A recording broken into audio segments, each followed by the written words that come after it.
Сәлем достар, қалдарыңыз қалай? Мынау ужин бүгін біздің қыздан ужин жасаған. Финалға кішкентай шай істетсе, шелегімен бәрін шығарып қойыпты ғой. Короче, мынандай свежий өсек бар деймін ба? Негізі бір жайлы ғайбаттауға болмайды дейді, бірақ айтайын. Кеше остановкада тұрсам, мына балдарды жібердім ғой енді. Сөйтіп остановкада тұр едім ғой. Остановкаға жақындап келіп тұрып жатқанда бір әйелдің түріне қарамағанымда скамейкада отырған. Астынан су кетіп жатыр да. Сөйтіп мен қасқа мына қыздың, мына келіншектің су кетіп жатыр, қасқа деп өзі байқамай жатқан шығар деп қасына барып қалсам, үлкен апа бір 50-ден кеткен бір ауысқа жақындап қалған. Бетіме бір қарағанда мен де артыма қарадым, үнемі бір өттім да, сосын деп қарап тұрдым. Кәдімгідей спокойно мына несі бар ғой, халатын, не сыртына киген шапан бар, соны бүйтіп тұрып қойған. Отыр, екі аяғын тік қысылған. Дым білмей ана ұқсап, жан-жағына қарап отыр, бірақ сүйеп отыр да спокойно. Адамның түрі бар ғой. Сөйтіп анаң қарақ аң-таң қалып отырып, енді жаңа ойлаған жоқ, өзінше незаметно деп. Ол жан жерде 15 жасар подросток қыздар тұр да, жасөспірім. Олар да байқап тұр да, деп бетіне бүйтіп қарады, олардан деген жоқ. Сосын жоқ, еще деген автобус келген кезде жаңағы кісіне үндемей тұрып шапан түсіп, судан болмен кетті. Қызықтың көкесі болды, солар жаңағы неғып таң қалып тұрып сегіздікке мен білмеймін бәрін. Алдына білесің ба, Алисияны бір сегіздікті бір ағайды ұстап қалды ғой, деп сол шоферға түстім ғой. Сөйтіп кетіп барды. Төле айтты, бір әйел айтты да, жаңағы, мына карточкамен төледі, көріп тұрмын, камерадан көремін бәрін дейді да. Сөйтіп әйел тұрды, содан кейін мен төледім да. Сөйтіп түсіп барса мен бүйтіп мына жерінен ұстайды да жағамнан. Тұр деп та, я чуть не упал, сосын айтамын, сізге жайма төледім ғой деймін. Көрсет деп жаңағы қатым қысап та, есіңген ба, карточкамен төледім, мана айттым ғой саған. Жоқ, қане карточкаңды көрсет. Қандай карточкамен төлеп сен деп та. Мен жағым сосын ана кісімен кәдімгідей айқайласып. Ол осында қатын құсаған бәле. Автобусты қойып алып менің артынан түсіп қуып келатыр да. Мен мынандай жындылар да ғой. Мен артыма бұрдым да бүйткен, мен қумай-ақ қой, мен саған өзім өлеймін, бері қарай деймін, еркекше төбелескім келіп тұр ма, кел төбелесейік деймін ғой. Ішіндегі, әйел адамдар да күліп қарап тұр да ана кісіге. Жоқ, үлкен кісі ғой, былай қарасаң менен бір 5-6 жас үлкен кісі. Өйтіп не керек бір какой-то бір 70 теңге үшін адамның артынан қойып, сол 70 теңге мен қайтып та кетпеймін ғой. Мен бірақ төлеп тұрмын ғой енді карточкамен. Келген соң жаңағы қызудың эмоциясымен ненің сол жолдардың недесін общественный транспортты қарайтын неге отделге жазып жібердім.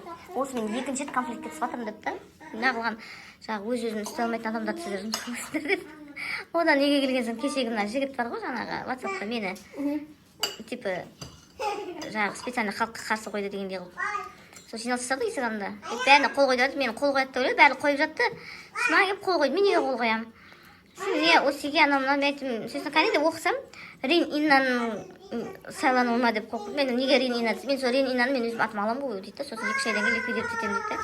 Айтып қарашы протоколды көрсет. Сендер қол қойып бер, сосын протокол салмаймын ба? Айтамын, сен заңдылықты білмейтін болсаң, не затынан бұл жерде жиналыс жасап тұрсың, сен бірінші протоколыңды көрсет. Сосын сенің жиналысында не айтылды, мен мысалы білмеймін, ол жиналыс жасанғанда дедім, мына қол қоятын болсақ дедім, қасында көмекшілерің қайда? Ана подъезден, мына подъезден бір-екі адамнан шығып комиссия ол маған не керегі бар дейді. Соған ғой мен жаңа не деп айтқаным. Сен Гүлнардың адам емессің ба, мен Гүлнарды танымаймын да, анау мынау сен соның адамы шығарсың, мен өзім кінәлап отыр да. Мен айтып мен айналайын, сен бірінші өзің біліп алсың, жиналысты жасаған бойдан сразу саған бәрі қол қойып бермейді ғой. Заңды түрде бір мен қайдан білемін, сол кісі секілді сен де ақша көрсе жинап алып қашпайын деп отырған жоқсың. Әдемі бет келбетің әдемі сөйлегеннен не пайда? Жаңағы түтін ба түтін емес па мен білмеймін ғой. Не шаш бывает обманшивать айтып жатырмын да. Соған ғой көрсе мені поддерживать еткенге аналар там күшейіп кетті да. Айқайлап. Пончик сендерге емес, сендерге басқа зат бар. Пончик не трогайте, это не ваш, ана бала жылайды қазір. Ол өзі алдырды барып мына бекзатқа. Сендерге басқа зат бар, таңертең беремін оны. Құдай жоқ. Беліп қызыма өсек айтып жатыр еді, оны бөліп жіберді. Аяңға білеусі маған бермеді оның білеуін. Білеуін бекзатқа. Сен неше пончик жедің? Үлкен жет біреу қалды. Аяқ көштікі қайда енді? Ол сен оған да берем деп айтып қойдың ғой. Неге? Құдай жаным жемеймін, өзім жемеймін. Жаңағы ренжіп тұр ғой. Да? Жүзін ашып барлығы талап. Аян жайрақ жайық бұған түйіліп қаласың. Жайрақ сметан жоқ па не неде? Холодильникте? Сметан бар ма шығарып жейші Ali? Точно? Маза бірден қарап келді, сол бірден алайын деп. Кетчуп бар.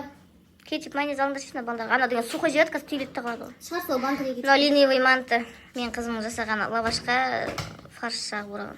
Былай дәмі күшті болған, кәдімгі тесто болған. Гранат алды. Нені? Гранат. Өліп тұқ болса балам, не болды? Ана мысықтан берген өлгенсің ба? Кеше вообще страшно болып кетті бұл. Оказывается, әкесі сияқты аллергиясы бар екен. Мана бұлар сай-паркта қыдырамыз деді ғой. Я откуда что они домой поедут? Все болды. Жарайды достар, ішімдегін бір шығарып алдым. Рахмет, сау болыңыздар, тыңдағандарыңызға рахмет. Келесі кездескенше.